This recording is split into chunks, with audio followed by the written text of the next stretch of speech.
Nous voici en Californie et plus précisément à San Francisco.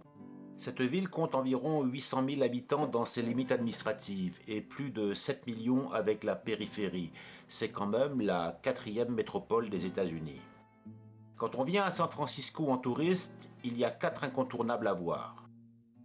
Tout d'abord, la ville et son architecture. Si le centre d'affaires est fait de buildings, le reste de la ville est fait de petites maisons au style bien différent. Il n'existe pas de réglementation particulière quant au style architectural. Ici, chacun fait selon ses moyens et ses goûts. Beaucoup de ces maisons ont une ossature en acier et des murs en bois recouverts d'enduit maçonné. C'est pourquoi on voit sur les façades des maisons des échelles de secours.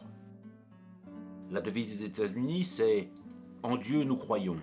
Ici, toutes les religions sont autorisées. Chacun peut créer la sienne. Certaines ont plus d'influence et de pouvoir financier que d'autres. Le dôme de l'hôtel de ville est une copie architecturale de l'église du Val-de-Grâce à Paris.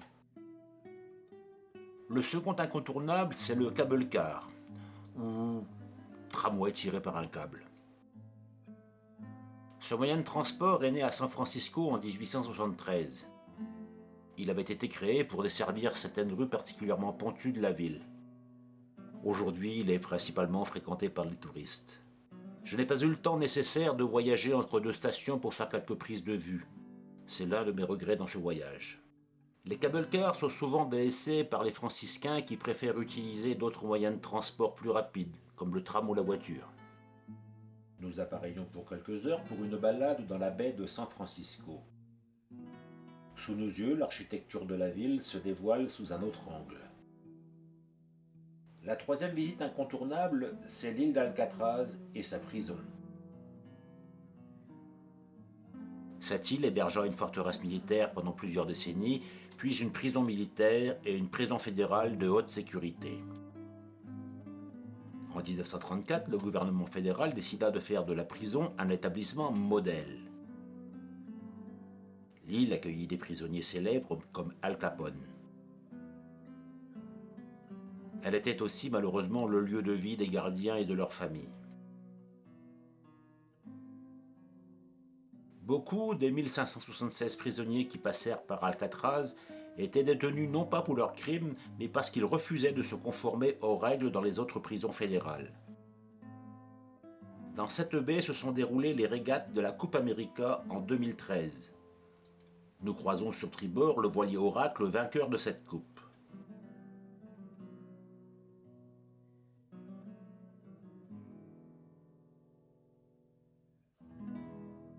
Le quatrième incontournable, c'est le pont de San Francisco. Le pont du Golden Gate est un pont suspendu qui traverse le Golden Gate, détroit reliant la baie de San Francisco à l'océan Pacifique. Il connecte ainsi la ville de San Francisco située à la pointe nord de la péninsule de San Francisco à la ville de Sausalito. Sa construction a débuté en 1933 pour s'achever en 1937. D'une largeur de 30 mètres, il offre 6 voies de circulation ouvertes au trafic automobile et 2 allées réservées aux piétons. Les plots centraux entre les voies de circulation peuvent être déplacés en fonction du trafic routier. De manière usuelle, l'allée est est réservée aux piétons et l'allée ouest aux cyclistes. Ces 2 allées sont fermées la nuit. Un chantier de l'ampleur de celui du Golden Gate présentait des dangers pour les ouvriers contraints de travailler au-dessus du vide pour réaliser certaines parties de l'édifice. Dès le début du chantier, le port du casque et le câble de sécurité ont été imposés, une première dans le monde. D'immenses filets de sécurité semblables à ceux utilisés dans les cirques ont été posés.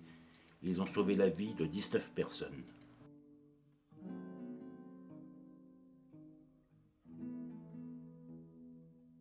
Lors de son inauguration en 1937, le pont du Golden Gate était le pont suspendu dont la portée maximale était la plus élevée avec 1280 mètres entre les 2 tours nord et sud.